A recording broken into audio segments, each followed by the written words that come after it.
Thank you so much, Mr. Chairman, and I am very pleased to welcome one of the favorite sons of the great city of New York. Very good to see you, and I regret I had to chair another meeting, and I just got here, but I want to follow up with something that was raised by Ranking Member Waters earlier, and while my good friends on the other side of the aisle have criticized FSOC for not being responsive to their document request, I'd like to point out that FSOC did make 1,400 pages of confidential documents available to this committee. And my staff, and I believe the staffs of many others on this side of the aisle, have been over there to Treasury and reviewed these documents.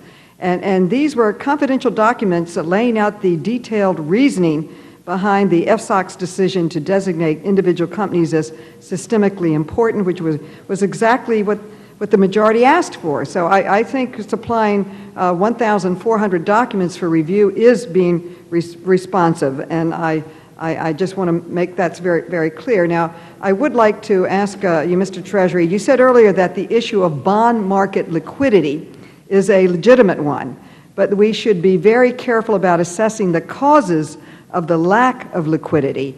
And I agree with you. I don't think we have any definitive answers yet, but I think it's an incredibly important issue. I think it's also important to focus on potential problems in the Treasury market rather than other markets, because the Treasury market is a $12 trillion market that determines the borrowing cost in so many other key markets as well. You mentioned the huge swing in the Treasury market on October 15th of last year and said that there was no evidence of a breakdown in the market that day. And I agree. I agree with you. On October 15th, trading was continuous and trading volume was heavy. So was it really a lack of liquidity driving the wild price swings, or was it something else? So can you give us some more context for what the FSOC has found so far as it has looked into this issue? Thank you, Congresswoman. We have worked at Treasury together with other agencies that look at the market carefully and tried to follow the transactions that day to understand what actually happened. And there was a huge amount of volume.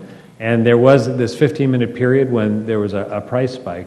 But it was not, there was not a breakdown in the market. It's something we have to ask what happened then and what do we learn from it going forward.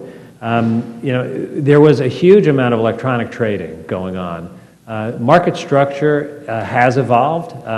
And one of the things with technology is you never go back, so we have to deal with the reality. And there's many positive things about electronic trading. So I don't say that critical of the development of electronic trading. But that changes the structure of a market. We're looking at that. I can't sit here today and say I have a clear answer. We're hoping over the course of the next few weeks to complete our analysis so that we can offer a more definitive view. What I was trying to say before is that there was a desire to jump to a conclusion that somehow financial reform caused October 15th. We see no link between financial reform and what happened on October 15th. Maybe others will find it. But it's why we have to be so careful when we ask these questions about liquidity to treat a very complicated issue the way it should be treated. I have not ruled out looking at any of the contributory possibilities from any policy area or market condition. But we also ought not to jump to a conclusion, which many did very quickly in a way that I can understand why they did, but it doesn't mean it's right.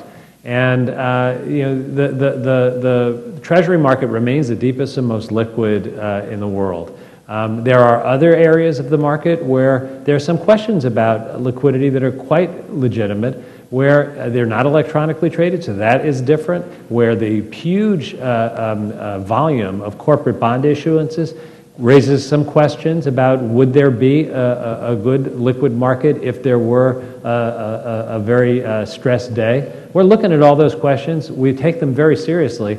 One of the things, you got to separate the different kinds of liquidity, because if it's a question of institutions keeping high-risk proprietary investments on their balance sheet or not, that is not something we should go back to. We have a system that's safer and sounder because we've moved away from that. Mm-hmm.